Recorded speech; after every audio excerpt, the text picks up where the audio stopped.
What's up, everyone? Morey here, and today we'll be taking a look at Usain Bolt versus Noah Lyles in the 100-meter and getting more specific into can Noah Lyles beat Usain Bolt's 9.58 record. I'm going to actually be using a video from a little bit before when Usain Bolt actually broke the record, just because the video from that 9.58 is just not very clear. So this is from 2009 still, and just to give some comparisons in terms of age, in terms of height, in terms of just overall who are we dealing with here. So this is Noah Lyles here on the right, 5'10". We have Usain Bolt, 6'5". If you're watching this video, I'm sure a lot of you guys already know this, but when he did this, he was 23, and this is from Noah Lyles last year, 26. And so really, you can say that I know right now the training is a little bit different, so I think that the prime is a little bit later on. So I do think Noah Lyles still has some great times ahead of him.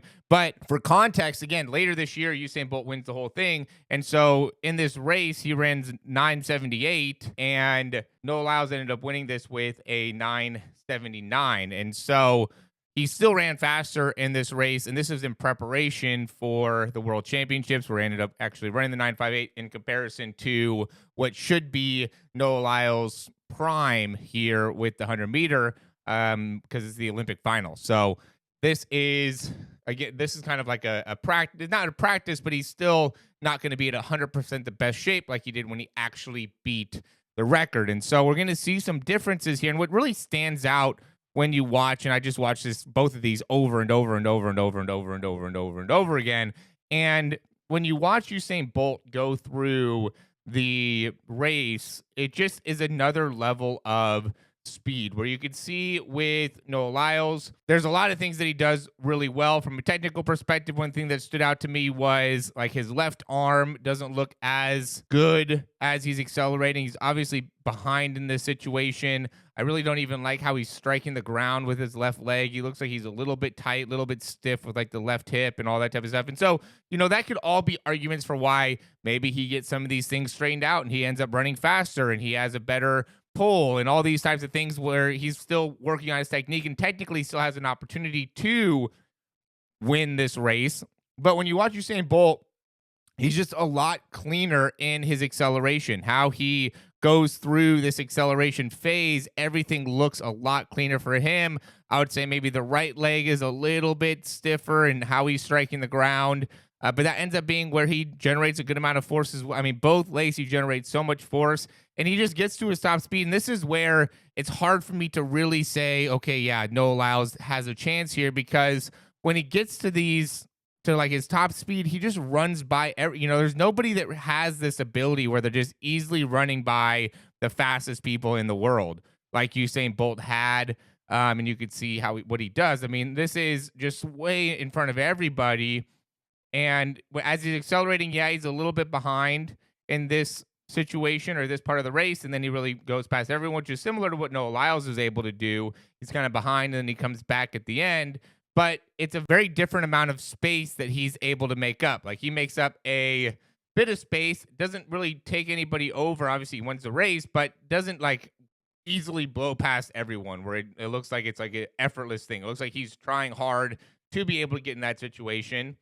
And really, to me, the more you look at the lean, he just out-leaned Shane Thompson, got that foot down a little bit faster, and then got a better lean there. Not to take anything away from Noah Lyles at any means, but when you really break it all down, again, he's not way taller. He doesn't seem to be way faster. Tebogo beat him in the 200 because Shane has a better start than him.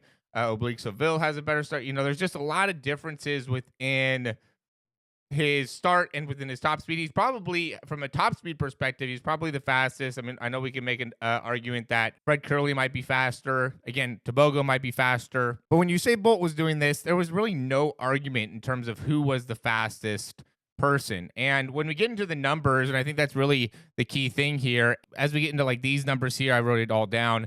So like when he ran the 60, he finished the 60 in 6:29, and we can take a look at some of the things with Noah. So we have 6:44, even this 5:61, he finished that in 5:47 is where Usain Bolt was. But even if we go to like the beginning, like 195, 103 split, so 298 in the first 20 with Usain Bolt, we're talking a 189.99. I mean, that's just even from the beginning, he already was separating himself, right? 298 in comparison to 288. So he's already a tenth ahead. It just shows that when Usain Bolt was running, he was just on a whole another level when it came to being able to accelerate. Then even when he got to his top speed, there's none of these numbers. He's just not going to be able to make up the ground. 0.81, 0.82, 0.82, so many 0.83s. I mean, again, we'll go back to Noah Lyles, and he has, I think, 1.83.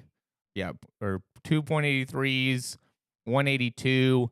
And so he's just not going to be able to make up the ground on Usain Bolt. So not only does Usain Bolt have him with the start, but he also is going to be able to hold him in the top speed. So Noah Lyles has to make up a lot. And I do think he can make a lot up in the start, gets better with the foot strike out of the left leg and gets more effectiveness out of the arm swing. And he could potentially do, but it just from a number perspective is going to be very different. Again, 561 here in the 50 in comparison to 547 is what Usain Bolt did. 629 in the 60 in comparison to 644 is what Noah Lyles did. Just wanted to go a little bit more in depth. I know there's been a little bit of back and forth lately within the track and field community of like, can Noah Lyles beat Usain Bolt and run the, beat the world record? And even Fred Curley was talking about how he's going to beat the world record. And again, it's just a long way to go from both a mechanical perspective as well as from an objective kind of timing perspective. And they'll just have to make a big change or some big changes within the mechanics and also be kind of a different height, right? Like there's some things that you really can't change. Like Noah Lyles being 5'10 and like 160-ish pounds, I would say. It's just very different from being Usain Bolt 6'5", 205, because at the end of the day, when it comes to sprinting, it's about force production. How much force can you generate in the ground? You just can't generate the same amount of force into the ground to get to the speeds that Usain Bolt was able to get to being 160 pounds. You got to be a little bit heavier. And so then if he puts on a little bit more weight, tries to get heavier, that's not really going to help him with his start and his acceleration. Typically, I mean, again, there could be some technical changes, make it so then he can maybe get faster out of the start. It's just, again, a lot of improvement that has to be made in order for that to be achieved. But as always, guys, thanks for watching. Just thought I'd make this quick video just to kind of reference Usain Bolt versus Noah Lyles. I do think there's a lot of things that you could take away from looking at Usain Bolt. This is, I think, a great video. I'll link it down below because you get a back view, a side view. There's a lot of different ways you could look at how he's striking the ground and what he does that makes it so he's just like on a whole nother level with his athleticism. I'm talking about Usain Bolt here, but also Noah Lyles. I don't want to take anything away from Noah Lyles here. There's a lot of things that I reference within his running form, within his running technique that I think a lot of people can learn from to be able to help in understanding how to be a world champion, right? An Olympic champion, a world champion. That's what Noah Lyles is able to do. And currently, there's really no debating of who the fastest man is. He's the fastest man. He won the 100-meter and the Olympic final. I mean, that's the fastest guy. So nothing to take away from him. It's just, can he actually beat the world record to then become the greatest ever? I still think it's a long way to go. Let me know what you guys think down below. Thanks for watching. We'll talk to you soon.